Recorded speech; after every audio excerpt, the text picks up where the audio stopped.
मंजिल मिलेगी चाहे भटक कर ही सही, गुमराह तो वो है जो घर से निकले ही नहीं।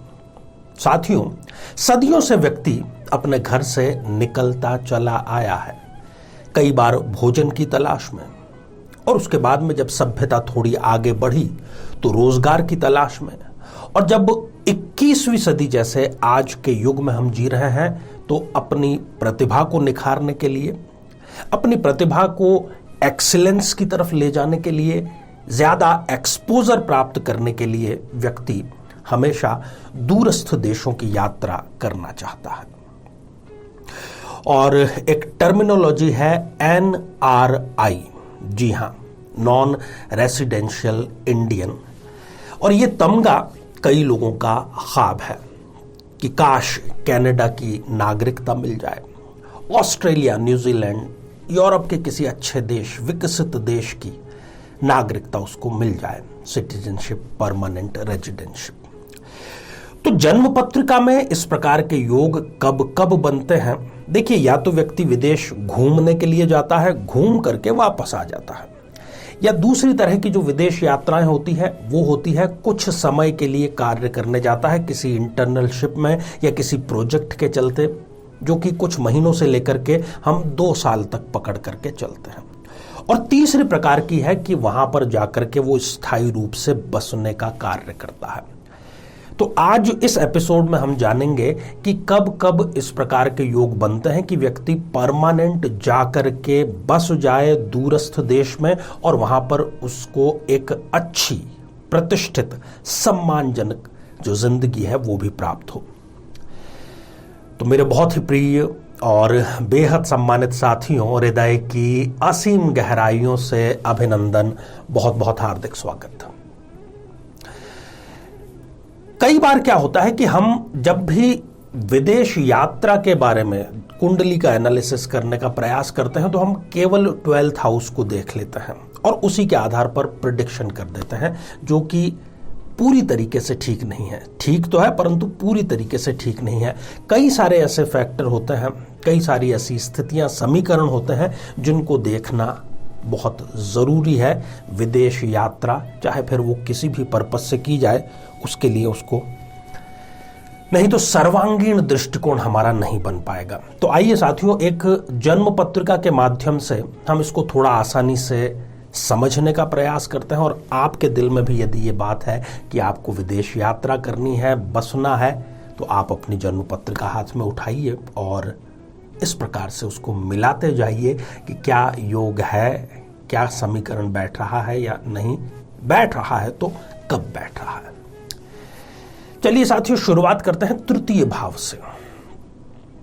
तृतीय भाव जो है वैसे तो ये पराक्रम का भाव है, परंतु बहुत ही निकट के देश की यदि यात्रा की हमें बात करनी हो तो हमें तृतीय भाव देखना चाहिए। जैसे इंडिया की यदि हम बात करें तो हम पड़ोसी देश जैसे कि नेपाल, भूटान, श्रीलंका, बांग्लादेश, जो हमारे बहुत ही पड़ोसी, एकदम निकट के पड़ोसी देश है, तो इतनी छोटी सी निकट की यदि विदेश यात्रा का योग होता है तो तृतीय भाव का उसमें फैक्टर बहुत बड़ा होता है।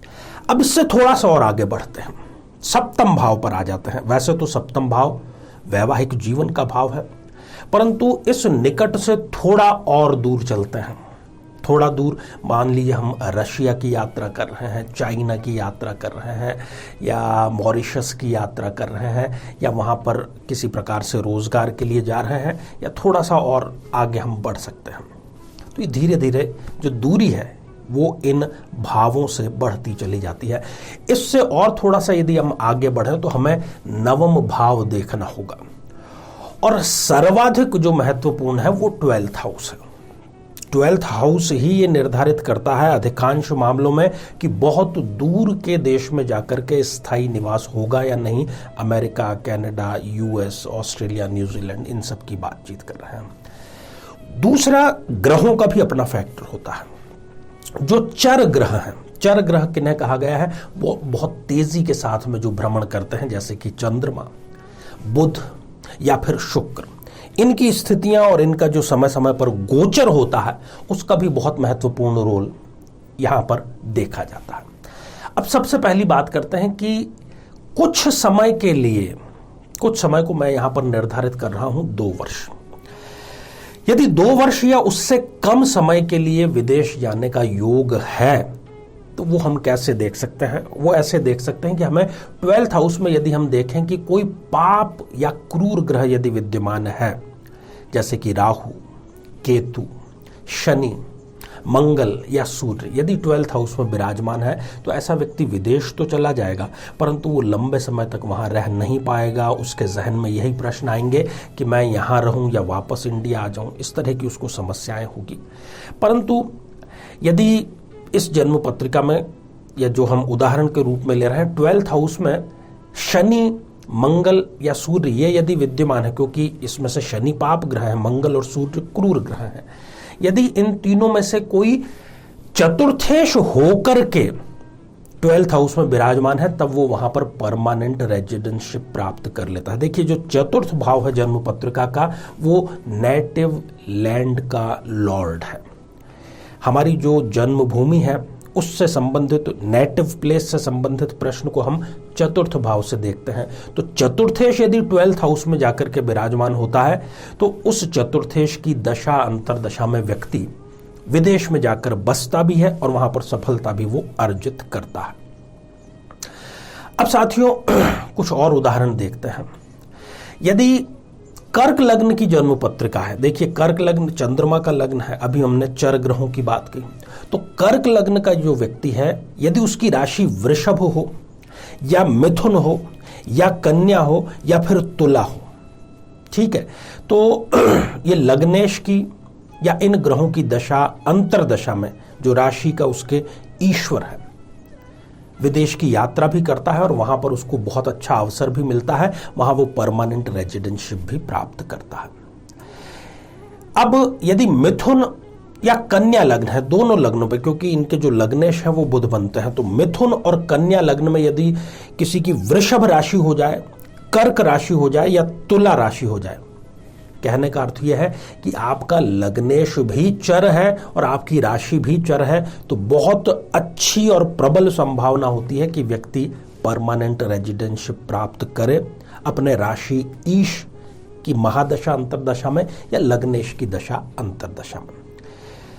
आगे, यदि वृषभ लग्न है या फिर तुला लग्न है, इन दोनों ही लग्नों में यदि जातक की मिथुन राशि हो जाए, कर्क राशि हो जाए या फिर कन्या राशि हो जाए, सिद्धांत तो वही, लग्नेश भी एक चर है और जो उसकी राशि है वो भी एक चर ग्रह है, तो इन दोनों की दशा अंतरदशा में व्यक्ति विदेश की यात्रा करता है और वहां पर वो ऐसी परिस्थितियां पाता है कि उसको वहां पर रहने के लिए लालायित होना ही पड़ता है, क्योंकि वो वहां पर जाकर के तरक्की करता है।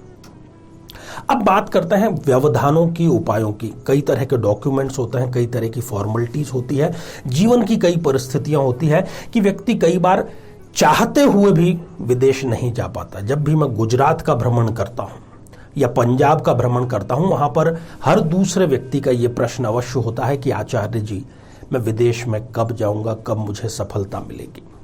तो ऐसे सभी व्यक्ति जो विदेश जाना चाहते हैं, जाने के इच्छुक हैं और खास तौर पर NRI बनना चाहते हैं, तो उनको चाहिए कि वो चतुर्थेश को मजबूत करें। चतुर्थेश का यदि उनका किसी न किसी प्रकार से तृतीय भाव में या सप्तम भाव में या नवम भाव में या 12th हाउस में है, तो जितना वो चतुर्थेश को मजबूत करेंगे उतने विदेश में उनके पैर मजबूत रहेंगे और लौट करके आने की स्थिति उनकी नहीं बनेगी। तो साथियों, इसका आप ज़रूर लाभ लीजिएगा और मैं भी ईश्वर से यही प्रार्थना करता हूं कि आपका जो भी इच्छित देश हो वहां जाकर के आप ज़रूर स्थायी रूप से बसें, सफलता प्राप्त करें। तो आज बस इतना ही। आप सभी स्वस्थ, समृद्ध और शांतिपूर्वक जीवन व्यतीत करें। नमस्कार। जीवन में किसी समस्या का सामना कर रहे हैं, जैसे कि शादी में देरी होना, पति पत्नी में मनमुटाव या तलाक तक की नौबत आ जाना, संतान का प्राप्त न हो पाना, नौकरी या धन प्राप्ति में बाधा आना, जीवन के प्रत्येक क्षेत्र में किसी न किसी प्रकार की बाधा आना, तो आज ही अपनी जन्म पत्रिका का संपूर्ण विश्लेषण करवाएं और पाएं समस्या से सदैव के लिए मुक्ति।